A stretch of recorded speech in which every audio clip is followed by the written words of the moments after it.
Hi, my name is Scott, and I'm going to try to show you a quick tutorial on how to do a visualization file that responds to audio. So, first step is to create a new folder or new file in the processing software, and I named it Sketch Demo. And in that file folder, you also want to bring in the music that you are going to have visualization respond to. I chose Stand By Me because it had a good introduction beat so that I could see quickly that my file was responding to the music. And then just name it something that you know you'll be able to easily find and locate within your file if you ever want to change it. To save time, I'm going to cut and paste what I've already created to start the file. And I'll just explain the bits and pieces that I do know about it and why we've done them. You need to import some DFF files so the minimum works with the files you're going to bring in, and you're going to be using audio player and beat detect beat for those files to be referenced. Float E-radius is going to be my radius for my what I'm going to do is create a boom box with two speakers that will strobe with the sounds of the music being played. E-radius is going to be the radius of the inner part of my speakers, and later on I'll show you what I'm going to create with A-radius, but it's not really important just yet. And then you're going to start making your file. Void setup, I'm going to make my file size, or my display size 400 by 200. That'll give me a nice rectangle. And then this is just showing your minim file is going to be new minim file. And this is where you're going to load your song. So I'm with minim load file stand.mp3 because it's an mp3 file. You're going to play the song, so that once you click the play button here, it'll run the file and it will get to this line of text, and then it'll play the song. And the beat detect will detect the beats playing in your song, and here's where we're starting to draw our radiuses. Our radius for my first circle is going to be 50, and then it's going to be displayed. Actually, the E-radius is 50. That's just a starting radius, so it doesn't really make a big difference in the big scheme of things, but I set it default to 50. I'm going to have my background set to 0, which will make it a black box, and initializes the beat detect, and I'm going to have my circle be 80, 150, 222. That'll give it a shade of turquoise or light blue. And if the beat is on, it's going to increase my radius of my E circle from 50 to 100, so it will double its radius. And then once you get to this point, this is the location of the ellipse. It's going to be at 100, 100 because I created my rectangle as 400 by 200. I figure 100 in, 100 up, put it halfway down and a fraction of the way in, which is about where you would find it on a boombox. And then E-radius you're going to multiply by 0.95, reducing the radius by 5% each millisecond, I believe.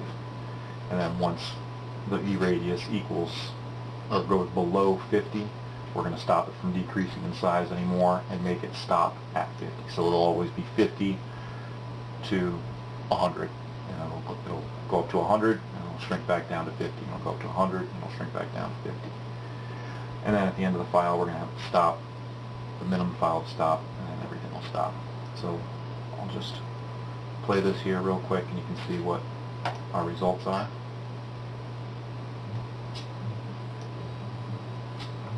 You can see our sphere goes from 50 up to 100 and slowly decreases back down to 50 at each beat of the song. Alright, so that worked fine, but it's a little bit boring to start with. We got the basics down, but we only have one speaker. So at this point you can just basically cut and paste this section of your code. Now, if you were doing this for yourself, I would suggest you put in a couple of backslashes and explain, you know, this is the second speaker. The double backsplashes are just computer code for ignore this line. It's just text for anybody that's going to look at the code later on so they understand what you're doing beyond there. And if I was doing this as a Java class or something assignment, there would be these code comments all throughout here so people would understand what I'm trying to accomplish. But for this class, it's not really necessary. Now, the first thing we need to do is, this is just going to create a second circle at the same location with the same radius doing the same thing as the previous one. That's great, but it's not going to help us any. So just by changing that number from a 100 to a 300 and doing nothing else, that copied code should give us our two speakers strobing in and out. Now we're starting to get somewhere. It's starting to look a little bit more like a boombox. Now, again, that works. It's nice. Want to make it just a little bit more interesting looking, a little more detail to it. So I'm going to go ahead and make a second circle outside of the existing circles to give more of that textured, three-dimensional speaker look. So we're going to do a ellipse,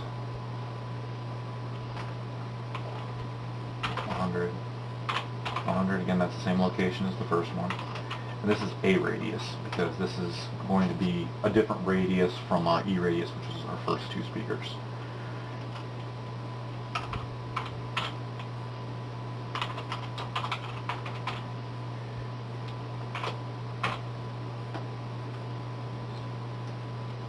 Spelling errors will kill you.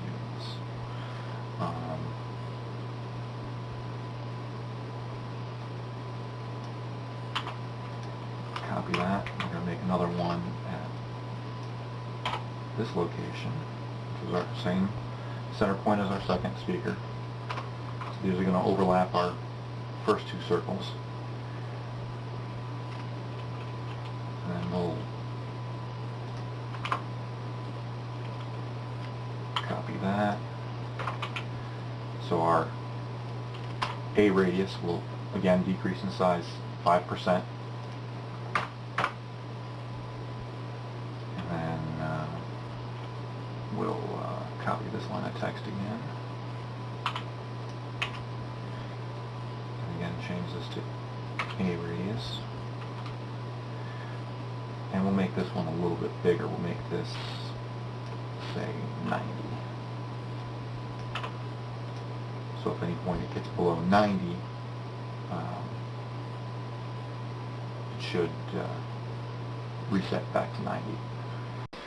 And last part we have to do is fix this to become A radius instead of E radius again, and then it should be good to go. Just hit run.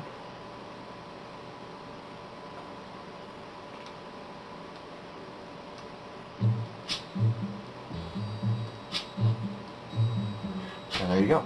You got your boombox with your speakers strobing to the sound.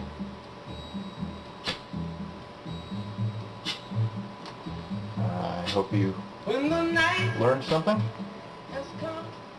and had fun. Good luck.